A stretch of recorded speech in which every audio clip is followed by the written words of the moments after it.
For years, the streaming wars were a battle of volume, a race to see who could dump the most content onto a home screen. But in 2025, the conversation shifted. While other platforms were thinning budgets or drowning in filler, Apple TV Plus did something radical. They stayed the course. I've been watching the rise of this platform for years, and 2025 was the moment they proved they're here to stay. With only 32 shows released last year, it's clear they value quality, a claim I honestly can't make for many other streamers right now.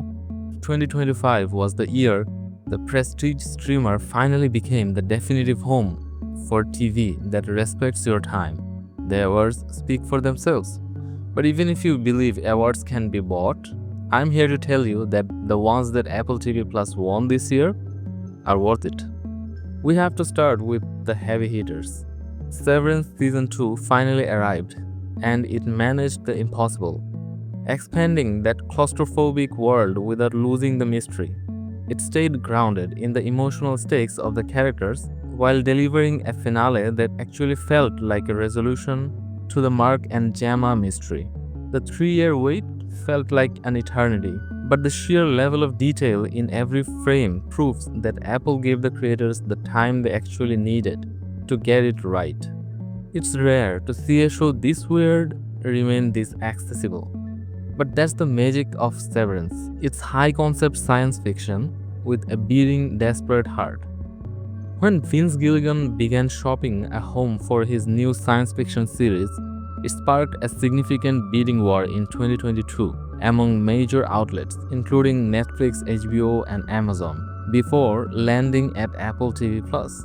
He chose it because they offered a 2-season order and promised him trust and time. As far as I'm concerned, it was a good match from both parties.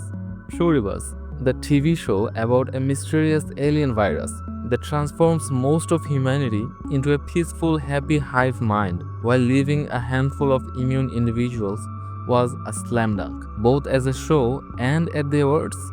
It's gritty, mysterious, very well made, and overall it shows great promise. I can't wait for Season 2. It also secured Rhea Seehorn a Golden Globe, finally delivering the hardware that famously eluded her during the Better Call Saul era. Apple also leaned into fun this year, albeit a very specific high-end kind of fun. Let's start with my personal favorite, The Studio. Seth Rogen's satire of Hollywood is sharp, biting, and surprisingly honest. If you have ever wondered how the industry actually works or why it's so broken, then this is a must-watch for you. It's a love letter to cinema that isn't afraid to point out how the sausage is made. Seth Rogen is very predictable. You know what you can expect from him acting-wise, but that's exactly what makes him relevant now. He is as funny as he was 20 years ago. He has evolved his comedy, and trust me when I say this, The Studio is comedy gold. Bryan Cranston delivered a fantastic cameo in this series, and I laughed my heart out during the last episode. I bet you will too. Go check it out. Staying with the theme of high-end fun, we have Your Friends and Neighbors. I'll refer to it as one of my comfort shows.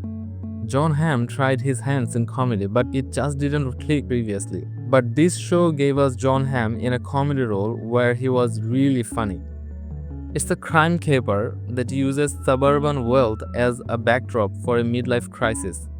Very binge-worthy for a Saturday afternoon. If you watched only Murders in the Building and want to watch something similar, this is it for you. Then you have The Reliables.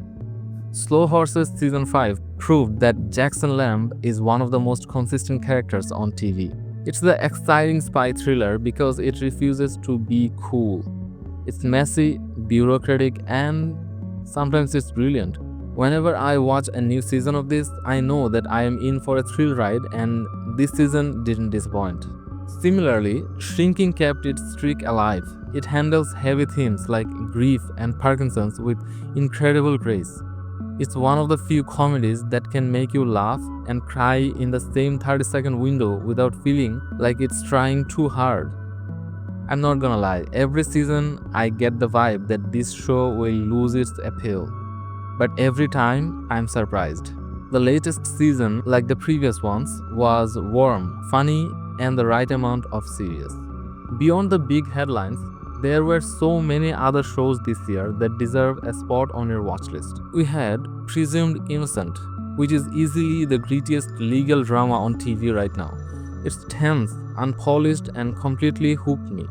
Then there's the addictive chaos of the morning show, which somehow manages to get even crazier every season. We also got the surprise of the year, with Ted Lasso returning for another season. I am taken aback by the news because the show had a proper ending.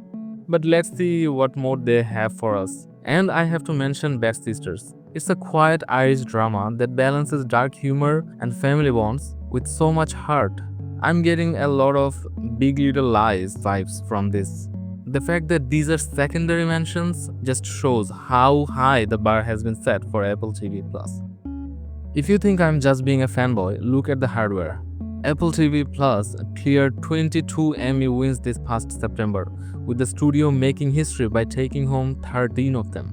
But for many of us, the emotional peak was seeing Rhea Seehorn finally holding a Golden Globe for Pluribus. I believe this will continue because, as I said before, they focus on quality. So, did Apple TV Plus win 2025? In terms of cultural impact and sheer quality, I believe they did. They have successfully carved out a niche as the HBO of the streaming era. They aren't trying to be everything to everyone. They're trying to be the best thing for people who care about craft.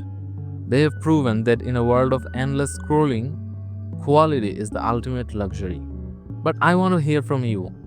Which one of these shows was your favorite this year? Was it the satire of the studio or the intensity of Severance? Let me know in the comments. This was a massive year for TV, and I can't wait to see if they can top it in 2026. If you enjoyed this essay, hit the like button and subscribe. Thanks for watching.